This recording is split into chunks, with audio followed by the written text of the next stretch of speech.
คือโยธาโจโพไหลหลังโลมาปันเครื่องไผ่มันอยากขาดเกิมหมอกนาดดาบละสาคือเอามาจูผู้ยาได้โยสังคนโมเลปนมาจางคือแต่งข้างเลวไวเก่าจากไปลบภาพเก่าทับบาปละจาตังสุดตัวปันเสนาผู้ใหญ่ยอมมือใส่กังหัวโปรดใหญ่ตัวรีบข่าวตีกองเปล่าเร็วไวเสนาเสียงเนืองนันมีกองภาพตัวข้องเวียงใจแหลนแนนจิวโคนขานตัวดาวฟังเสียงเป่ากองใจเขามีใจจื่นโซมาเป็นโมเป็นสายพ้องสาปายศีลนาดกำดาบวาดดาบฟันพ้องเอายันมัดคาดว่าขามนาดฟันแตงพ้องใส่เสื้อแดงแตนทายแบกออกใหญ่เป็นสายโยธาหลายอ่านเบินโกกเต้นตื่นกันมาเต็มอาณาขวงเต้านันสานเศร้าตั้งเมืองโยธาเลืองสีโมงพร้อมได้โยดาปายเจ้าจอมไตวิเตขันลาดก่อเกินจางโตองค์อาจมงโคตน้ำลิปนมวนมากออกไปจากเวียงใจเศษนาไนเป็นตาเกิดจากมาและโคนขานโลดยังคานเป็นเซนมาดิดเต้นเป็นสายจ้างปังไปกองแสนกวางผู้แขวนยองคอกำขอลอขัดง้างโยธาอ้างฟันแตงจากำแข่งโลภาพถือของดาปานลาเต็มมาการจันจืดฝุ่นฟุ้งมืดไปบนกันเถิงภายสนปากวางขิมตาตั้งตังมาเต้าปาลาวิเตขันลาดก็คือโออามาตโยธากังเศษนาจมโมจังยังโยกิมตังแลนนาตาสมิงกันเนในขันนานั่นเล่าอันวัดเจ้าเจียงคานเกิดโจติกุมมานตนองค์อาจกับเจ้านางน้อยนาดปันธานาลีลาตั้งเศษนาอามาตไผบอกวาดสัญญาว่ากลางดงหนาป่าไม้ผายยะใหญ่จักมีเต้ายินดีโกกองเสียงสัดนันกองดงไพรเต้วต่างไปจันใจถึงตีเต้าใหญ่เวทเตกราชาเอาเศษนาจังมาเกิดโยธากลางดงแหลนนาเมื่อนั้นผ่านยาเวทเตกราก็คืออามาตั้งตาไปไข่จามบอกกล่าวแก่นอเต้าทำเมกราชาว่าบัดนี้พญาวิเตกราชตนองค์อาจโดยฤทธิอาจยามีมันลอดคือเต้าตมยอดบุญควางป้าเอานางนอนเนาไปถวายท่านเจ้าเหลวปานแม่นบ่อปานนางนาดหัวตันจากขาดกลางดงเสนาวงแวดวายตันจากหนีบ่ได้ตั้งได้เสนาใจผู้ข่าวขับอาจญาเต้าเร็วไวขี่มาไปบ่จ้ายืนอยู่ท่ากองตาการเต้าทำมีการาจามาไกลก็เข้าไปไว้ตุนสาไข่ขีดยาเหล่าเก่าอันเต้าเป็นเจ้าวิเตการาจาหากสั่งมาบอกเก่าเกิดคู่ข่าวตามเบนและนาตังสุดวามธรรมิกราชาอ่านว่าพญาธรรมิการลาดฟังโอกาสตุนสาแข่งเสนาผู้ใหญ่ของเต้าต้อยวิเตกราชาจริงไขจามตอบถอยว่านางนาดน้อยใส่สะเลวานนาเดพิราชรากันนาอาจลือจา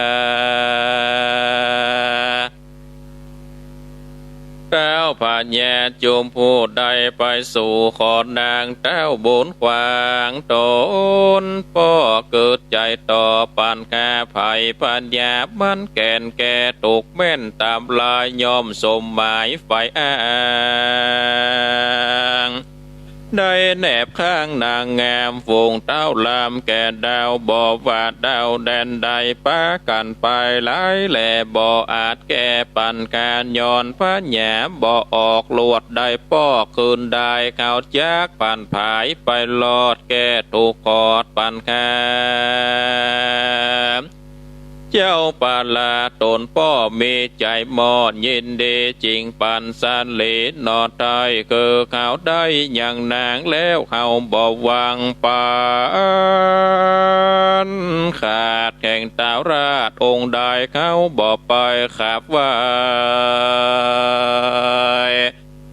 ซึ่งเต้าไทยปาลาขาวลาดดงหนาป่าไม้มาจัดย้ายหลายวันเพื่อจากผันไปสู่ยังที่อยู่โมราวาเตนกรและนาสวนว่าเศษนาปุถาฟังคำเจ้าขายจาจริงรีบมาโอกาสแก่เต้าเวเตหาราชตามีและนานโสเตกราชยาอันว่าผัญญาวิเตกราชฟังโอกาสขายจาแห่งเศษนาผู้เท่าไข่เหล่าเก้าตามมีใจดำโคตรไม่ดังกำไต้ไฟโลนเรียกลี่ปนตัวนาอย่าได้จ้าเลวปานจุงปากันเข้าใกล้วังแวดไว้จูปลายเศษนารายโหคองดังมีกองดงเรฟงคาเตกองแสนมากีแกนนันเนืองเสนาเลื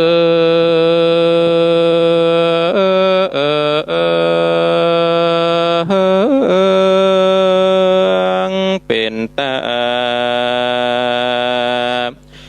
มากามดาพระดาฟานพองตือผ่านหมอกนาดบอนได้ขาดคนใดเจ้าจอมไตเวเตการาชขึ้นจ้างอาจมงกฎน้ำลิปนบอดจะไปก่อนหน้าเร็วไวการว่าไปจุดจอดที่เจ้ายอดมุนีจริงไขวานตีกล่าวถอยว่าดูราเจ้าเด็กน้อยโจที่กุมารมึงอยากหานกูดาวแม้ผ่านดาวเด่นกูเป็นซาตูตัวกากูจะฆ่ามึงตายมึงอย่าไม่จะกว่าไปต่างหน้าแดนใดกลางดงไพรป่าไม้เสนาใหญ่หลวงลายกูวางใหญ่จู้คองบ่อบีจ้องตั้งเตียวมึงจงเหลวปีกปอกเตียงจากถูกคอคมบางการเมืองป่านนางนาดหน่อยโกจักปล่อยเมืองไปแล่นนาติดนานเจ้าเจียงจันหนอพุทธาฟังปัญญาวิเตการาชจาองค์อาจจะแข็ง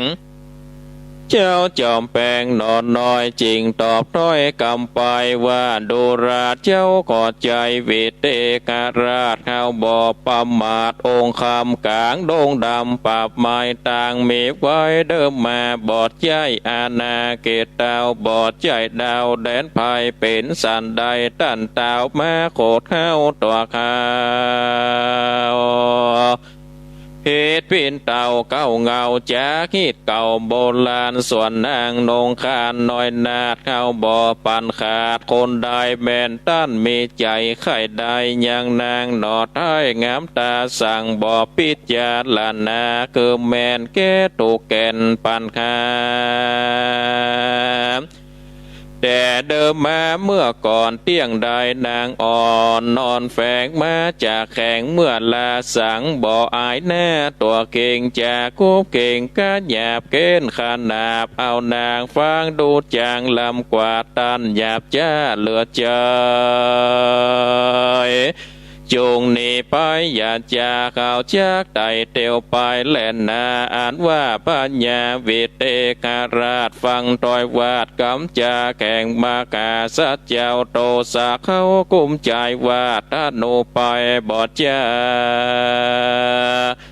ยิงขึ้นฟ้าสะปันเกิดเป็นควันมืดโกมแม่ก่อโกมโดงแหนมืดตันตาจุติบอดแจงตีกันโกนนอตาสะปนโตนองอาจระนึกสวาดมนต์ไปขันแจงใสดังเก่าเต้าบาปเศร้าวิเตกราชา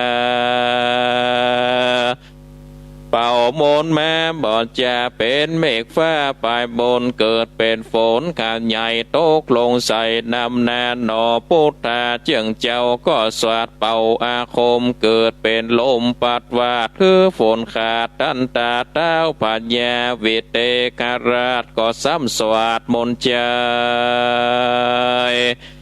เกิดเป็นไฟลูกไม้แวดล้อมไว้จูปลายเศษนานหลายแล้วหลอนโลกเล่นค้อนกาการเสียงหนึ่งนอนซะโศกรว่าโวเลือลายเจ้ามนผายนอนลาเป่ามนแก้เสิงสาเป็นน้ำมาบอดจาทางจากฟ้าเลวไหวลงสู่ไฟจุกรรมคือหมอดซ้ำไข่ตาเจ้าปาลาวิเตกาลาดโคตรขนาดเหลือใจเต้นขึ้นไปไหววาดอยู่อากาศไปบนบอกเลยปนตวนนาวาโซวาโซ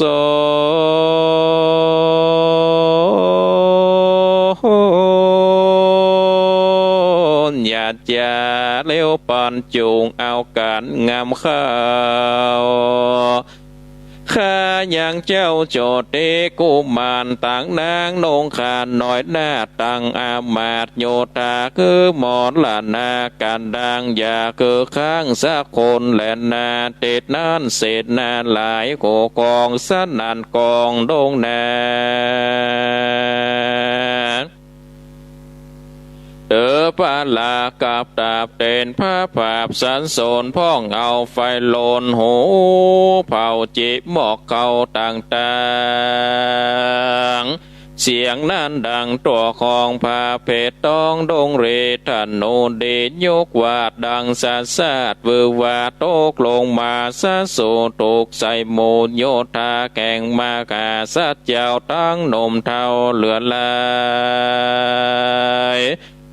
ความน่าตายของก่อส่วนเจ้าหนอโปติญาณก็เกิดเสนาขานมวลโมไหลเข้าสู่สันตันโลสองภายโจดโลภาบถือขอกดาบฟันแตงต่างคนแข็งใจจ้าบอกว่าเป็นภัยพ้องพาดมนไปกังโมพ้องกำหอกโยนยันการเสียงกองนันบอกขาดเสียงหมอกนาดเป็นสายต้นไม้ลายปูดขาลมลงฟาดปัทเวโมฆะเทจังใหญ่แล่นเข้าใส่จนการง่วงก็ผ่านยางานยอกกวานปุ้งหอกสันโซนนอตาสะปนติวายเนื้อขวาดได้มนดีอ่านละสีผู้เท่าสอนบอกเจ้าเดิมมาจริงเป่ากันทาวิเศษดาเพื่อดาบเขตโอนตันลายบ่อสมบายสักสิ่งภัยยะยิ่งถมนาย้อนผ่านยาเวเตการาชขึ้นสู่อากาศไปบนคมขวาตนเต้าไทยบนอันใหญ่สวัสดเสียนยามเจ้าคนตามโตกข้ามป่าพอภายฟ้าเสนาขันบางตาขนาดเจ้าบ่อาจอดใจจริงเอาตาโนใจวิเศษได้จากเกตลันสีสวัสดมนเดเข้าสายว่าท่านโนใหญ่ยิงไปเสียงดังไก่มีกองสั้นนันข้องดงดานท่านโนคานองอาจสายปุดขาดดังเพลง เจ้าบุญเป่งโศกเศร้าจริงเอาไม่ตาวาดปามพายลีปนตั้งหลายบ่อนเหลือสักคนแลนนาเมื่อนั้นพัญญาเวเตขาดลาดอยู่อากาศเวคากอกหานเศษนามวลโหมดล่มเต้าตายลูกตายก็มีใจมองกังแกนโกธาแน่นกุมใจจริงยิงถ้าโนใจองค์อาจจากอากาศลงมาถูกนางปัฏฐานลีลางามแง่เป็ดไล่แผ่เต็มตัวนางกอดผัวนอดไทยปากบอนดอยสกามปิดย้ำแสบหมายนางแก่นไทยลวดมรณาหนอพุทธาผ่านพาวอ่านนางหนอดเน่าเทวีตายเป็นผีกันดังตกที่ข้างการแย่แสนโศกาโศกไม้โอดบอนได้เหลือใจจริงเอาไม้เต้าใส่วิเศษจีเกินเป็ดไปบนเวกหาเปือคือถูกพัญญาวิเตคันลาดคือมอนลัดนาดลงมาเต้าปาลาบาปกาบอดได้จ้าเลวายหนีไปกายเลี้ยวโลดได้ลายโยดกะนันนาลวดหายตากว่าจอยเจ้านอนน้อยพอบอกขันนายยินพิษใหญ่บอดแล้วจิงเอาธนูแก้วใส่เสแบ่งสายดีใส่ไหมยอมมือใส่เกศาสวดคาถาบอดสาวได้จากเจ้าลาเสไขวาตีกล่าวถอยว่าทานโนน้อยเตรียมใจมึงจงไปอย่าจ้าไปโดยข้าเต้าปาลาดแล้วจุงปามาสูดยังที่อยู่เหือนตนเจ้ายอธาโนหญิงวาดคืนอากาศเลวไวธาโนใจบอดแจปุ้งคืนฟ้าขายตาไปโดยขาตาบาปอ่อนลีขาผลกายเสียงดังไปลองตัวแก่งข้องไปโบนไปถึงตนเต้าเท้าปากเสียบเข้ากว่าใจเต้าจันไหลวิเตขาดลาดกอดตกจากอากาศเวหามาโถกโยธาตัวเก่าที่ไก่เจ้าบุญมีแล่นนาอ่านว่าผัญญาทามิกาลาดเกิดเจ้าน้อยนาดโจติกุมารนางนงคานเกณฑ์โกความนาโยมมอลานนาตั้งโยธาอามาเจวิตขาดเป็นเพจ้างมามีบ่อน้อยตายเป็นถ้อยถมทอกน้ำตาหนองไหลหลังเกลือปูปังเป็นสายเจ้าจริงเอาไปไม่เต่าจีนางนอนเนาปาฐานาลีลาตั้งโยธาอามาตอันมรณะติงตายจ้างปังปายหลายหลากมาแก้วขากนำแน่ลวดลูกขึ้นมาจูโพบอกข้างอยู่สักคนจางมงคลมาแก้วคืนมาแล้วจุนตัว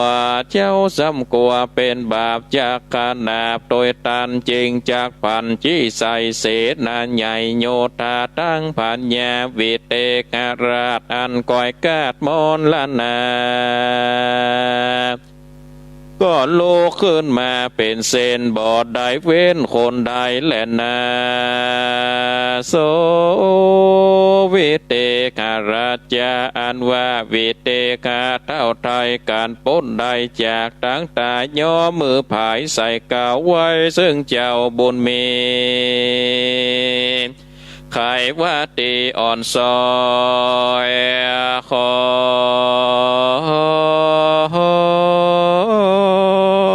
เจ้าหนอดน้อยอาภัยเสนาในจูพูดแลนมาสู่สัปปาน เขาเอาการน้อมไว้เสิงเจ้าหนอท้ายบุญนาขอข้ามาละโทษเมตตาโพตามธรรมอย่าเป็นกรรมโดยจองคือเข้าของอับบายย้อนมันภายเข้าใส่จริงบอดใบตันตาโหบเจ้าฟ้าองค์คำใจมัวดำมืดเศร้าบอกหูเจ้ามีบุญขอเป็นกุลไปนานแดดเตอว่าอันเบื่อนานเจ้าเจืองจันหนอพุทธาจริงใครจะกล่าวต่อยโดยกรรมเจิญจ้อยปิญญาว่าดุราตันตั้งหลายเค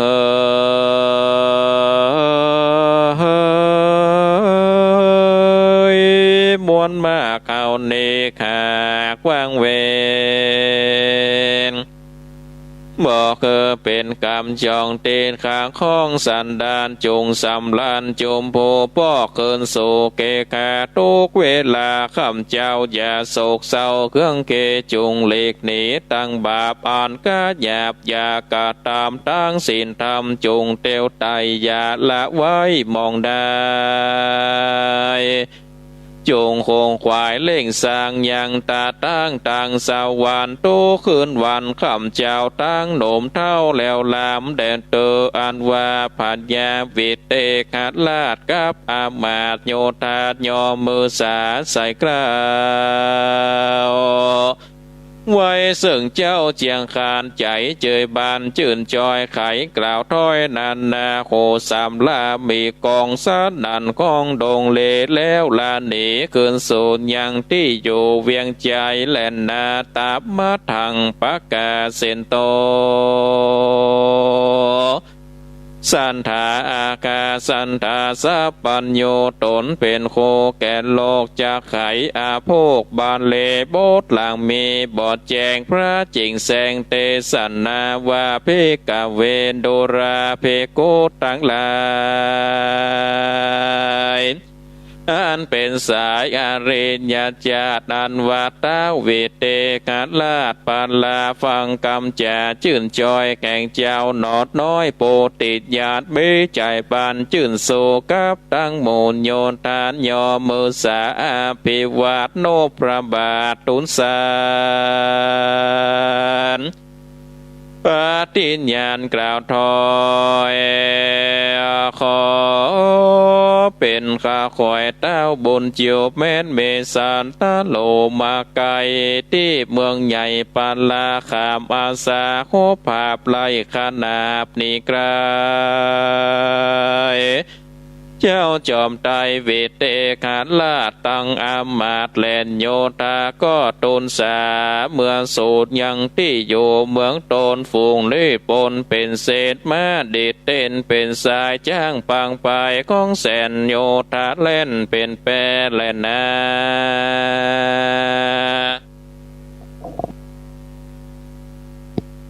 การพญาเวเตการาชฟังปาอามาตเสนานนายหนีข้างไก่ไปแล้วเจ้าตนแก้วบุญนาคือพญาทำมีกันละตนองอาจโดยสมปา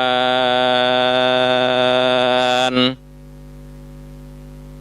มีใจบ้านจื่นจอยปานางนาดน้อยโสภาและเศษนาหนุ่มเท้าเต้วไต่เต้าตามต่างข้ามดงขวางป่าไม้ไปจัดย้ายหลายวันจริงเอาการไปลอดอย่างเมืองยอดโมระวันดีแลนาส่วนสองเศรษฐีพ่อแม่ฟังข่าวแต่ตั้งกายว่าใส่ใจลูกลาได้เป็นเจ้าฟ้าปาลาน้อมเศษนามวลหมู่ปอกมาสู่ปุรีปีติเมจื่นยาวของเอิ้นเป่าคนในตั้งวงใหญ่แก่เท่าออกไปครับเจ้านอกปาลาปานดังปัญญาโมลวัติราชก็คืออามาตั้งตาและเศษนาหนุ่มเทาออกไปครับเจ้านอกเวียงใจ คนลำไหลมวนมากออกไปจากเมืองขวางเป็นบ้าหาปางอันใหญ่จูพูดได้จมบนไหลมาหนุนจันเจิดปอบทมืดตันตาหนอพุทธาโตนองค์อาจก่อปาอามาตเสนาตังผาญญาพระจารย์จูผู้ลอยเข้าสู่เวียงใจเสียงดังไปโอดเอาตั้งแต่เจ้าถึงงายเจ้าจอมแปลงยศใหญ่ก่อนยอมือไว้ตุนสามยังพระญาโตนองค์อาจสาเวยราชโมละวันเดตังสองเศรษฐีป้อมแม่อันต่างหน้าแผ่กองคาต่างใครจะกล่าวตอยโดยกรรมเจิญจ้อยลายประการนอโปติญาณแก่นไทยอยู่เมืองใหญ่โมละวันเดกับสองเศรษฐีป้อมแม่เมินดานแก่หลายวันกวนดีผันกาภาคจริงออกปากจากกายขอปิดามันดาสองเท้าไปอยู่เฝ้าโดยตามที่ขอคำภาษาอันกว้างอาจงามตาได้ปาลาเตตองคงเขตทองมายุระวันดีแลนาเนทิตังขิญาสางวันนาวิเศษจากองเขตนางเก่าก้านผูกเจตยังไปเศษเสียงบาดเจ้าน้อยหน้าบุญนาพงไข่จะตั้นเหล่ากับสองเท่าเศรษฐีพอย้ายหนีเมืองเก่าไปอยู่เฝ้าขอใจที่เมืองไก่ต่างห้องโคงเขตตองมายุระวันดีสองเศรษฐีพ่อแม่จักกล่าวแก้สันได้ก็ให้ฟังไปถูกแปดผูกนี้แขวดวางลงก่อมบังกรมสมเลศเสด็จเอาละศรัทธาญาติโยมท่านสาธุชนนักศีลนักบุญทุกท่านการได้เทศนาธรรมนางเก้าห้านผูกต้นเจ็ดก็ปริปุณนังจบลงไปเป็นที่เรียบร้อยต่อไปก็จะได้เป็นการสรุปเนื้อหาใจความสำคัญกับศรัทธาญาติโยมท่านสาธุชนนักศีลนักบุญทุกท่านได้สดับรับฟังกันแถมครั้งหนึ่งอันว่านางเก้าค้านผูกต้นเจ็ดนี่ศรัทธาญาติโยมท่านตั้งหลายความเป็นมาเป็นไปนี่เพิ่นก็ได้กล่าวถึงยังเจ้าโชติกุมารได้ของบ้านของเมืองมยุรวดีกับนางปฐานลีลาเป็นที่เรียบร้อยแล้วก็ได้เกิดถึงนางพ่อแม่พ่อเศรษฐีแม่เศรษฐีที่เมืองโมลวัตติก็จะได้เดินทางไปหาพ่อหาแม่เพราะว่าจากบ้านจากเมืองมาเมินและศรัทธาญาติโยมก็เลยได้ปรึกษาหารือกับนางปฐานลีลานางปฐานลีลาก็บ่ได้มีความขัดข้องประการใดก็เลยไปไหว้ซึ่งพญากิจมณีซึ่งเป็นพ่อของนางปฐานลีลาว่าข้าแต่พ่อข้านี่กึดเติงหาพ่อหาแม่ก็จากบ้านจากเมืองมาเมินแล้วก็ไข่กึดเติงหาพ่อหาแม่ไข่ขันหน้าหันตาก็อยากที่จะปิกไปบ้านไปเมืองแล้วก็ขออนุญาตพ่อพญานี่จะได้นำเอาพ่อเอาแม่มาอยู่โดยหากว่าพ่อแม่ประสงค์ที่จะเดินทางมาอยู่โดยพญากิจมณีก็เลยบอกว่าโอ้อันก็ตามใจลูกเถอะจะนึกคิดสิ่งใดก็แล้วแต่ปรารถนาตามใจจะแย่จะใดก็ตามใจเถอะบ้านเมืองนี่เป็นของลูกแล้วหรอพ่อนี่ก็เป็นที่ปรึกษาบ่ได้หูดังอันแล้วศรัทธาญาติโยม ก็เลยปาเอานางปฐานาลีลาได้กราบไหว้ทูลศาลาอย่างพญากิจมณีพญากิจมณีนี่ก็บอกว่าการว่าลูกปิกบ้านปิกจองไปแล้ว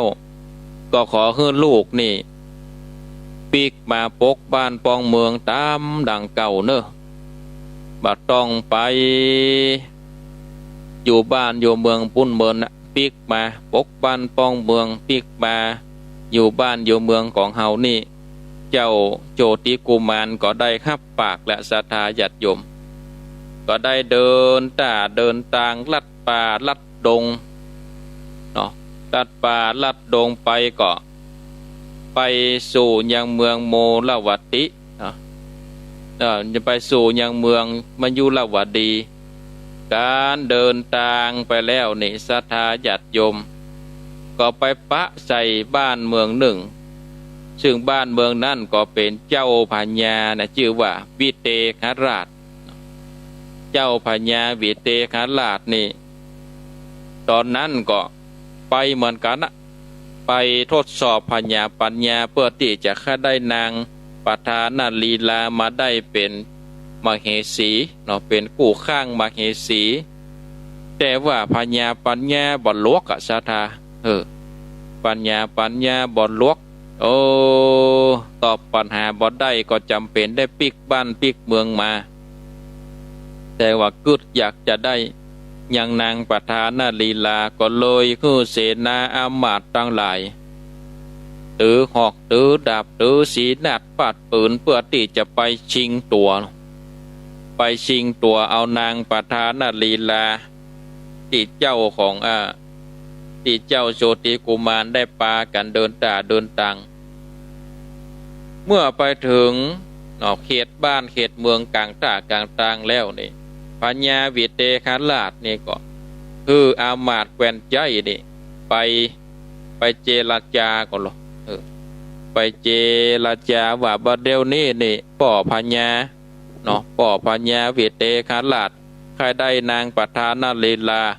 จงได้ส่งตัวมาดีๆเจรจาด้วยสงบศึกเมื่อสงบศึกแล้วศรัทธาญาติโยมบ่ต้องใจพละกำลังแล้วบ่ต้องใจพละกำลังอันยังสักอันด้วยสันติวิธีเมื่อได้ได้จาแล้วนี่โจติกุมารนี่ก็เลยบอกว่าโอ้ข้านี่บ่สามารถที่จะนำเอานางปฐานาลีลาไปคือตันพญาของตันได้ก็เพราะว่าข้านี่ใจพญาปัญญาตอบปัญหาตั้งแต่ลุ่มในถึงบนพุ่นโอ้ข้านี่บ่สามารถที่จะเนี่ยได้นี่หรอกข้านี่บ่สามารถที่จะได้หากว่าท่านใครได้ท่านก็ย่ำไปตอบปัญหาเอาคนเดียวจะมาลู่กันซึ่งแน่เนี่ยโอ้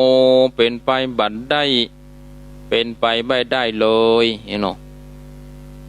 เจ้าวิเตหราชก็บอกว่าถ้าบัดได้โดยสันติวิธีก็ต้องใจกำลังแล้วเนอะโยติกุมารก็บอกว่าว่าข้าคือตายข้าอย่างใดข้าถึงบ่โป่งบ่ปันไปสักอย่างโอ้พญาวิเตหราชได้ยินได้ฟังดังอันแล้วนี่ศรัทธาญาติโยมต่างคนต่างมีคาถาต่างคนต่างมีคาถาดีก็เลยได้เป่าเสกเป็นลมมาเจ้าโจติกุมารก็เป่าปัดไปเป่าเสกเป็นไฟก็เสกเป็นโลเสกเป็นน้ำมาดับไฟโอ้ศรัทธาแก้ต่างได้หมดเลยแก้ต่างได้หมดก็บอกโอ้จะเนี่ยจะได้แล้วเสนาอามาตย์ปาจาราชจริงใจเนี่ยก็โอ้ปากันล้มตายถึงสองฝ่ายศรัทธาญาติโยมถึงสองฝ่ายปากันล้มตายไปจนถึงเตื้อสุดท้ายนี่ศรัทธาบอกโอ้ว่าจะเนี่ยจะได้แล้วบอกว่าจะเนี่ยจะได้ก็เลยได้นำเอาไม้เต้าวิเศษ เนาะที่ป่อฤาษีเอาฮือไว้ขั้นก็ได้โยกคืนมาฟัดฟาดไปคนตาลายตายหมดสาธาแต่ก็ลืมพ่อไปแม่เต้านั่นก็ไปโดนใส่นางประธานนลีลาโอ้นางประธานนลีลาก็ตายไปแต่คนไปโดนใส่เมียตัวเก่าไปโดนใส่เมียตัวเก่ากดโอ้ให้สาธาญาติโยมตื่นขึ้นมาแล้วตื่นขึ้นมาแหละลุกขึ้นมาแหละนางเฮ้ยลุกขึ้นมาแหละนางเฮ้ยอย่างนั้นเนาะก็กึดใหญ่ลืมถ้าจะลืมคิงไปหน่อยสาธาญาติโยมลืมตัวไปหน่อยลืมกึดว่าก็สามารถที่จะจี้ขึ้นฟื้นได้หรอแต่ตอนนั้นนี่มันชุกเหล่าฮุกเนาะอันเมียตัวเก่าอยู่ห้านแล้วก็โอ้กวดตายสาธาญาติโยมก็เลยได้ให้อยู่ห้านแล้วนี่บอกพญาเวเตขาลาดหันว่าเสนาอามาตย์ข้าลาดมนตรีตายบดก็หนีปากันเหาะหนีเจ้าโจติกุมารก็บ่ฮู้จะเนี่ยจะได้ก็เอาธนูน่ะเอามาขึ้นสายแต่ไม่สวดคาถาตั้งสัจจะอธิษฐานขอธนูนี่ปิกไปยิงไปแล้วไปโดนใส่พญาวิเตขาลาดแม้นว่าจะอยู่ที่ใดก็ขอต้อยไปจนได้ต้อยไปขึ้นจนได้เลยพญาวิเตขาลาดก็หนีไปธนูน่ะก็ต้อยไปจนไปโดนใส่ตัดหัวใจพญาเวเตขาลาดก็ตกลงมาเลยตกลงมาก็ตายล่ะถึงกาลเวลาตายไปแล้วก็จำเป็นศรัทธาญาติโยมเจ้าโชติกุมารก็กลัวเป็นบาปเป็นกรรมละกลัวเป็นบาปเป็นกรรมก็ใจธนูน่ะใจธนูใจไม้เต้าใจไม้เต้าวิเศษเนาะเสกคาถาตอนนี้กึดได้แล้วหรอทำใจได้ละศัตรูตายแล้วเนาะศัตรูตายแล้วก็กึดได้ว่าโอ้แต่กะไม้เต้าของเฮานี่มันสามารถจี้คือตายก็ได้จี้คือเป็นก็ได้หรอโอ้กำลังหูคิงก็เลยได้กึดใจลอยคาถาศรัทธาญาติโยมกึดใจลอยคาถาแล้วก็อมบ่เลิกกึกกักเนาะเรียบร้อยก็จี้ไปคนต่างหลายเนาะได้ฟื้นคืนมานางประธานลีลาก็ฟื้นเจ้าโจติกุมารก็ฟื้นก็ฟื้นว่าเจ้าเวเตขาลาดก็ฟื้นคืนมาหมดเจ้าเวเตขาลาดเนี่ยก็โอ้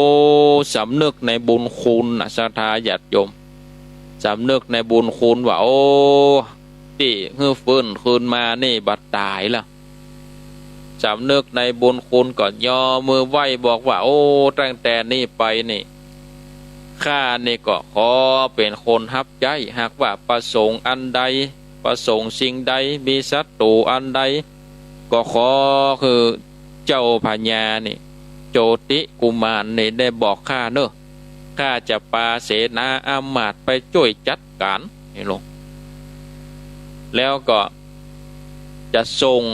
ตัดเนี่ยไปถึงยังเมืองมายุราวดีปุ่นเลยเนาะมายุราวดีปุ่นไปถึงบ้านถึงเมืองแล้วเขาทั้งหลายก็เดินทางเนาะเดินทางไปเพื่อที่จะเดินทางไปบ้านเศรษฐีเมื่อเดินทางไปถึงแล้วนี่ศรัทธาญาติโยมปัดเต้าเขาทั้งหลายก็ปากันมาต้อนรับเหมือนกับเจ้าพญาเสด็จเองเลยโอ้ก็เขาเนี่ยบอกหูว่าเจ้าโชติกุมารเป็นไผเด้อนะเจ้าโชติกุมารก็เข้าไปหาพ่อหาแม่โอ้บัดได้ปะหน้าปะตากันเมินต่างคนต่างกอดแล้วก่อนมาแนะนำว่าอันเนี้ยพ่อเฮ้ยแม่เฮ้ยอันนี้เป็น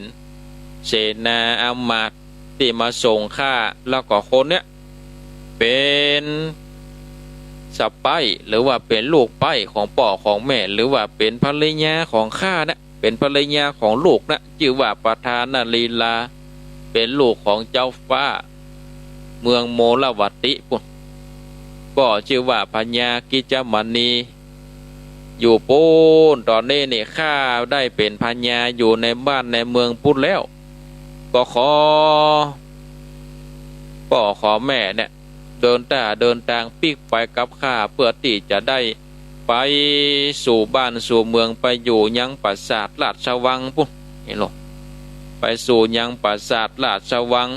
ก็เพื่อที่จะได้ไปอยู่กับลูกหากว่าอยู่กับลูกแล้วนี่ก็จะได้สบายอกสบายใจเนาะอยู่กับลูกแล้วก็จะได้สบายอกสบายใจแล้วก็ขอคือพ่อแม่ได้โดยลูกไปเตอะได้ดังอันแล้วก็ทำผูกต้นเจ็ดก็ปลีปุณนังจบลงไปเต้าอี้ศรัทธาญาติโยมท่านสาธุชนนักศีลนักบุญทุกท่านเอาละมาเร็วพอเวลาก็เหลืออยู่ประมาณ10 กว่านาทีก็จะได้เปิดสายเนาะจะได้เปิดสายคือกับศรัทธาญาติโยมท่านสาธุชนนักศีลนักบุญทุกท่านอยู่ตังใดก็โทรมาเนอะโทรมาแจ้งผลการทับฟังโทรมาโทรมาจะอยู่ตังใดที่เบอร์โทรศัพท์0865878177อยู่ที่ไหนตังใดก็โทรมารับสายแรกก่อนเจริญพร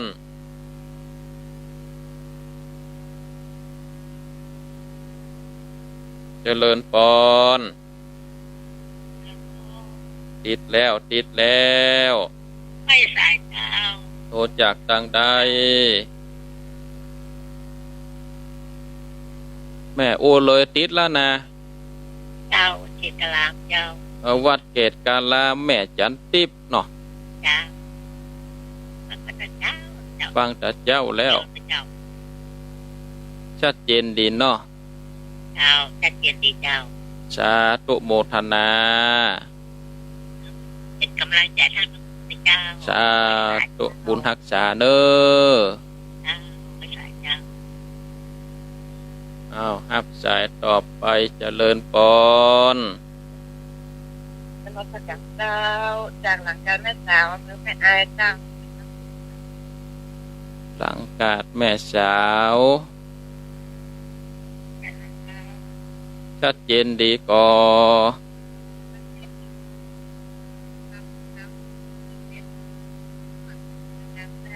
หมดเนาะว่าคนสมัยก่อนเขาส่งที่ลืมหมดกันเลยแต่ก็ลุมกับมันก้างเนาะก้างตายเ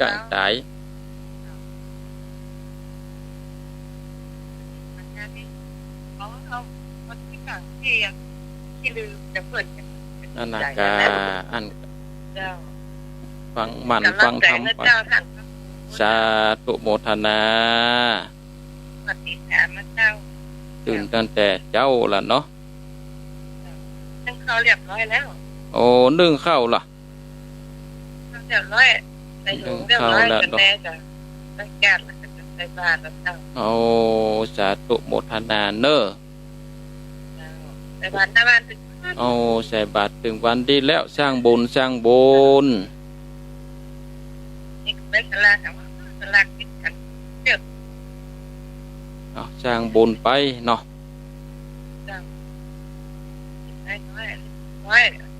นั่นกะมีเฮากับตาลสาธุโมทนาก็ตามกำลังศรัทธาเนาะศรัทธาญาติโยมสร้างบุญไปเอาหิได้ขาได้ก็สร้างไปกินไปทานไปตามฐานะ0865878177เจริญพรน้องเบล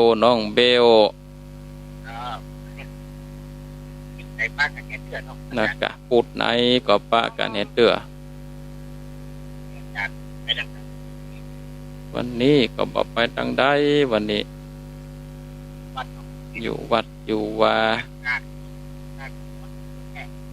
อากาศเย็นมาหน่อยแล้วก็ปิกมาฮ้อนเนาะ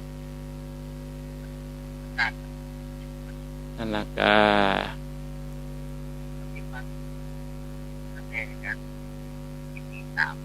เอาฟังแต่เจ้าแล้วเนาะ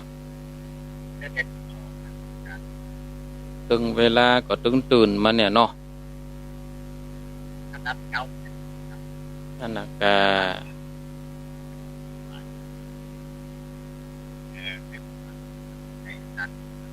สาธุโมทนาคุณฮักษา08658781770865878177เจริญพรไปศาลเจ้าท่าพระปู่โตจากทางใดหนองบัวชลจารเจ้าหนองบัวชัยปราการเจ้าฟังแต่เจ้าละกาเจ้าฟังแต่เจ้าละเจ้าชัดเจนดีเนาะเจ้าชัดเจนดีเจ้าฟังกันไปเลยๆเนอะเจ้าไปศาลเจ้าบุญฮักษาเจ้าฮักสายต่อไปเจริญพรไปศาลเจ้าแม่จันปองฟังอยู่ฟังแต่เจ้าละกา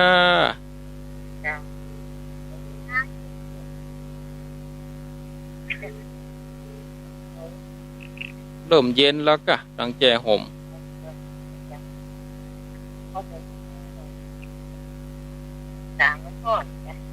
นะกะ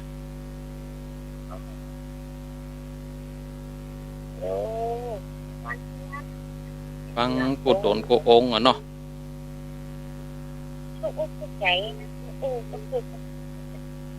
กะได้อูได้แจก็เป็นบุญเนาะ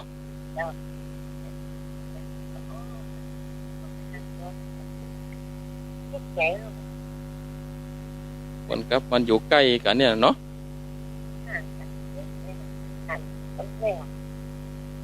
จะถึงได้ปะกัน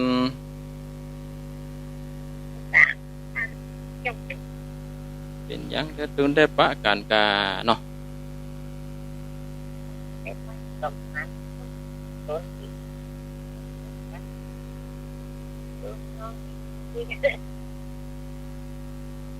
บุญฮักษาเนอ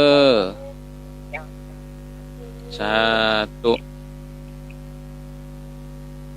มีบุญได้ปะกันอยู่เนาะเอาหับใจไปเอานั่นวางไปแล้วเอาให้มาเข้ามาแถมกำเจริญพรเจริญพร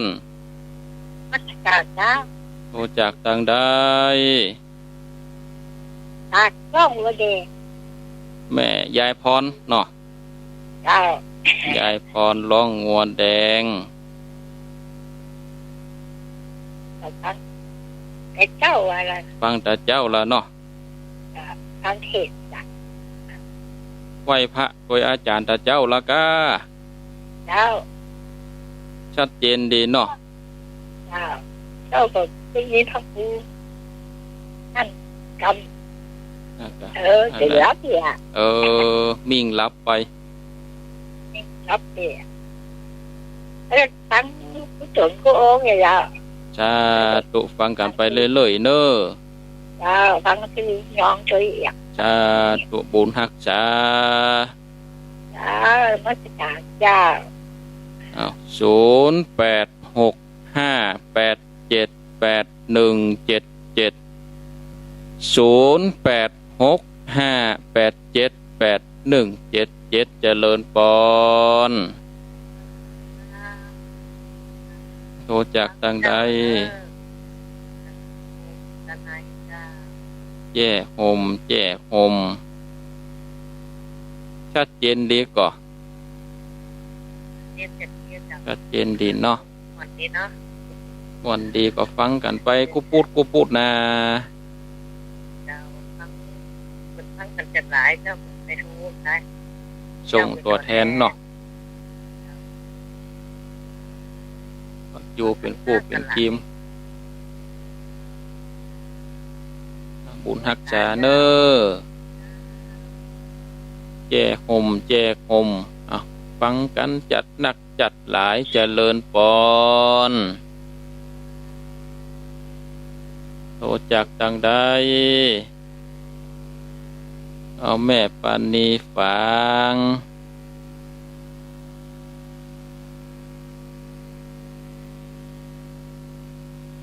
แต่เจ้าแล้วชัดเจนดีเนาะเมืองฝังเนาะชาตุโมทนา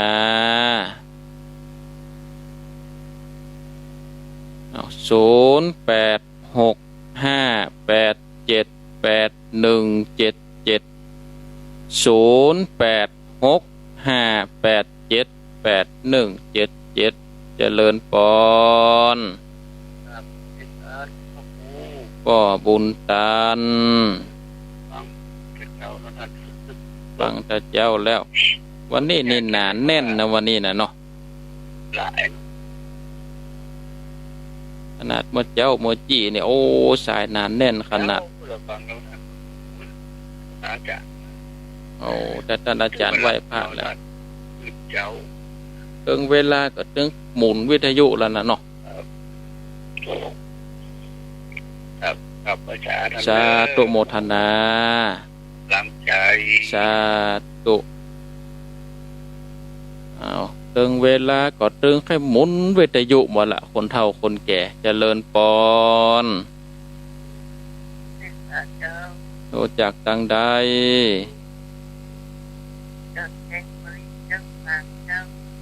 แจงหัวลินเมืองฝางเอกะแม่โอ้แปลว่าเวียงฝางก็มีแจงหัวลินเนาะโอ้ฟังแต่เจ้าละก้าโอ้ฟังแต่แรกแล้วชัดเจนดีเนาะฟังกันไปเรื่อยๆนะแม่เนอนะอยู่เป็นกูเป็นเกมครูบาอาจารย์เพิ่นไปเนาะสาธุโมทนาบุญรักษา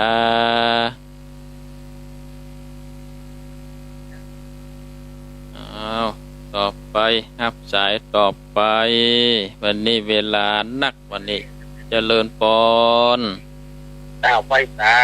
ครับท่านอาจารย์พระครูรู้จักตังใดเวียงหนองรองครับพระอ่าวลักกะครับผมโอ้พระอ่าวก็ตื่นเจ้าเหมือนกันนี่เนาะตื่นเจ้าฟังธรรมจบนะครับฟังกันจนจบแต่คืนก็ฟังนะครับผมเปลี่ยนกันฟังเนาะช่วยกันจัดกันฟังเนาะกันนะกะครับในการใจท่านขอบคุณสาธุขอบคุณพระอ่าวลักเนอครับผมจับไว้สาครับไว้สาครับอันนี้ก็พระอ่าวลักวัดสันเมืองก็อยู่เป็นกู้เป็นกีมเนาะอยู่เป็นกู้เป็นกีมไปก็ต้องขอสุมาภัยเนาะสถาญาติโยมเสียงโทรศัพท์อาจจะบ่ค่อยดังไปหน่อยก็เพราะว่าวันนี้ใจไม้แหมตัวหนึ่งเนาะใจไม้แหมตัวหนึ่งแล้วก็มันบ่ค่อยดูดเสียงไม้แหมตัวหนึ่งนี่มันคัดข้องตะกี้ก็เลยถอดไม้แหมตัวหนึ่งแล้วเอาแหมตัวหนึ่งใส่ไปก็อาจจะเสียงก็บ่ค่อยเสียงโทรศัพท์มันบ่ค่อยดูดเนาะสถาญาติโยมแล้วต้องแก้ไขไม้แหมตัวก็เลยใจไม้ตัวนี้ไปก่อนเนาะวันพุธเดือนหน้าก่อยปรับปรุงไม้ตัวนั้นนี่เสียงดูดดีครับสายเจริญปอนเจ้าไว้นะเจ้ารู้จักตังใด เป็นน้อยกัดนัดเจ้า โอ้แม่น้อยกัดนัด คุณแต่ก็รู้จักแต่ฟังอยู่นะเจ้า ฟัง ว่า อยู่ เก่งทักฟังนะเจ้าถ้าไปฟัง135นะเจ้าถ้า4 โมงเจ้า3นะครับเจ้าจะความจะดับได้ที่ตอนนี้จะมีดับยังไงพวกเราครับว่าอ้างของไรเนอะเพราะว่าทำเก่งตั้งโมงแล้วนะเจ้าน้องคุณบอกว่าคือนาทีเดียวอย่างนี้เจ้าผมฝากเป็นเจ้าจะไม่เด็ดขาดกันต้องไล่ไปก่อนถ้านี้มันชัดเจนเหมือน130เจ้าวันนี้เจ้า สาธุโมทนา103.50เนาะตอนนี้เพิ่นได้แจ้งต้นขั้วไปแล้วเอาไผที่ฟังอยู่103ก็ไปฟังหมุนประดังใดเนอะจับหมอกไว้หั่นเอาหับสายเจริญปอนราชการเจ้ารู้จักดังใดรู้จักดังใดบ้านทาเนาะบ้านทาหลายสายชัดเจนดีเนาะบ้านทาเนาะชัดเจนดีจังฟังทุกข์ละก่อนดีแล้วม่วนดีก็ฟังกันไปนะสาธุโมทนาครับสายก็ได้15สายวันนี้เจริญปอนไหว้สาพระคุณเจ้าโทรจากทางใดจากตอนเจ้าตอนแม่อายเนาะฟังแต่เจ้าละกาเจ้าฟังแต่เจ้าละเจ้าชัดเจนดีเนาะตังแม่อายบอกให้ชัดเจนเท่าไรค่ะเอาบอกให้ชัดเนาะผื่นมันมาหายเนาะ